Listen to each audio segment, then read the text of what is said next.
श्री कृष्णा। कृष्ण शरणार्थी चैनल पे आप सबका स्वागत है। आज की वीडियो में हम आप सबको आमलकी एकादशी की व्रत कथा सुनाएंगे। चलिए फिर शुरू करते हैं। माधाता बोले कि हे वशिष्ठ जी, यदि आप मुझ पर कृपा करें तो किसी ऐसे व्रत की कथा कहिए जिससे मेरा कल्याण हो। महर्षि वशिष्ठ बोले कि हे राजन, सब व्रतों से उत्तम और अंत में मोक्ष देने वाले आमलकी एकादशी के व्रत का मैं वर्णन करता हूँ।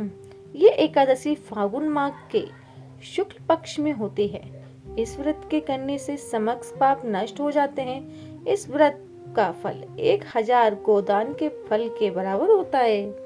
अब मैं आपसे एक पौराणिक कथा कहता हूँ, सो ध्यान पूर्वक सुनिए। पुराणों में वर्णित है कि वैदिक नामक नगर में चंद्रवंशी राजा राज्य करते थे। इस नगर के लोग भगवान विष्णु के परम भक्त थे और हर एकादशी का व्रत विधि पूर्वक रखते थे। फागुन माह के शुक्ल पक्ष में आमलकी एकादशी का व्रत बड़ी श्रद्धा और भक्ति से किया जाता था। उसी समय नगर में एक महापापी शिकारी आया। वह शिकारी नगर में रुक कर भगवान विष्णु की कथाएं सुनने लगा। उसने पूरी रात जागरण किया और व्रत के महत्व को समझा। इसके बाद वह अपने घर लौटकर सो गया। कुछ ही दिनों बाद उसका देहांत हो गया।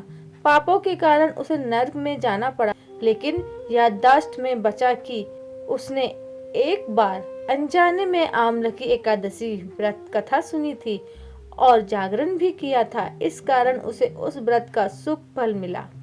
उसने फिर राजा विदुरथ के घर जन्म लिया और उसका नाम वसुरथ रखा गया। वसुरथ बड़े होकर एक दिन जंगल में भटक गया और एक पेड़ के नीचे सो गया। अचानक कुछ डाकुओं ने उस पर हमला कर दिया, लेकिन उसके सारे अस्त्र शस्त्र का उस पर कोई असर नहीं हुआ और राजा निश्चित होकर सोते रहे। जब राजा की नींद खुली तो उसने देखा कि आसपास कई लोग जमीन पर गिरे पड़े हैं। इस पर उसे समझ आया कि यह हमला उसके जीवन के लिए खतरा था।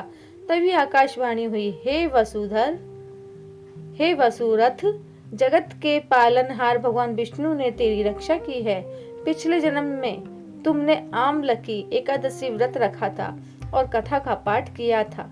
यही व्रत तुम्हारे जीवन की रक्षा करने वाला फल बनकर आया है। इस प्रकार आमलकी एकादशी की कथा समाप्त होती है। अगर वीडियो अच्छी लगी है तो चैनल को सब्सक्राइब कर दीजिए, बेल आइकन दबाना ना भूलें ताकि आने वाली वीडियो का नोटिफिकेशन सबसे पहले आप तक पहुंचे। लाइक करें, कमेंट करें, ज़्यादा से ज़्यादा शेयर करें। फिर मिलेंगे नई वीडियो में नई जानकारी के साथ। राधे राधे।